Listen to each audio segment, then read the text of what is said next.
The top story tonight, the growing racial controversy over Michael Jackson. While millions of Americans have watched the coverage of Jackson's death, millions of Americans are also fed up with the glorification of the man. Leading that charge is Congressman Peter King of New York. This guy was a pervert, he was a child molester, he was a pedophile, and to be giving this much coverage to him day in and day out, what does it say about us as our country? I just think it's too, we're too politically correct. No one wants to stand up and say, we don't need Michael Jackson. Well, joining us now from Washington is the controversial Congressman King. All right, now I have to say that Congressman Bobby Rush from Illinois and Hazel Dukes and NAACP officials implied you're a racist. What say you? That is absolute nonsense. I stand by everything I said, and there's absolutely nothing racist or racial in any of the words I used. You know, Bill, I was on your show over 7 years ago. I was the first Catholic politician in the United States to call for the resignation of Cardinal Law as Archbishop of Boston because he had failed to go after the child molesters in the clergy in Boston. This past weekend, Bob Herbert, the New York Times, an African-American columnist, said that behind the facade of Michael Jackson is the horror of child abuse. I don't see how pointing out a person's horrible record when it comes to misusing and abusing children, how that becomes racial in any way. And also, I'll just say this as an ironic point.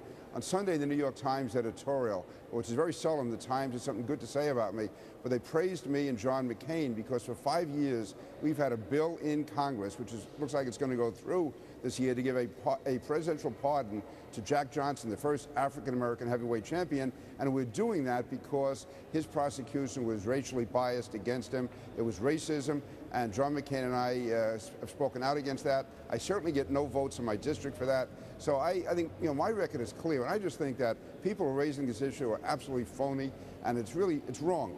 It is wrong. I agree. I've known you for a long time.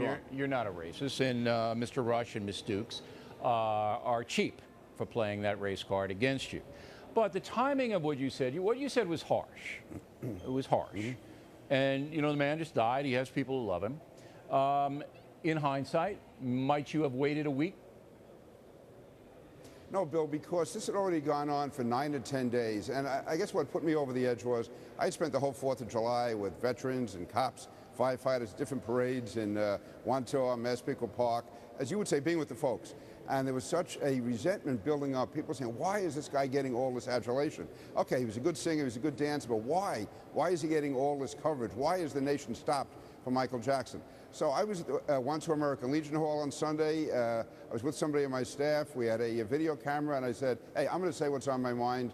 We posted it. And the reason I was harsh, if you want to call it that, is I had to cut through this 10-day cacophony of glorification, this onslaught where he was being made out to be a saint or a hero or whatever. So I wanted to get right to the point. That's why I said strip aside the psychobabble. This man was a child molester, and he was, by his own admission, he slept with young boys. I mean, you know, you walk to a neighborhood and you say to someone, if a grown man sleeps with young boys in his bed, is he a pervert? 99 out of 100 people would say yes. Let me play devil's advocate black, white, here. Or any color. Let me play devil's advocate here, because I want to be fair, and I think that you know that we are fair here. Right. Jackson was acquitted of child molestation charges. He did settle a civil suit, but settling something doesn't mean you're admitting anything. It just means you want to get it out, all right? You want to get rid of it. Right.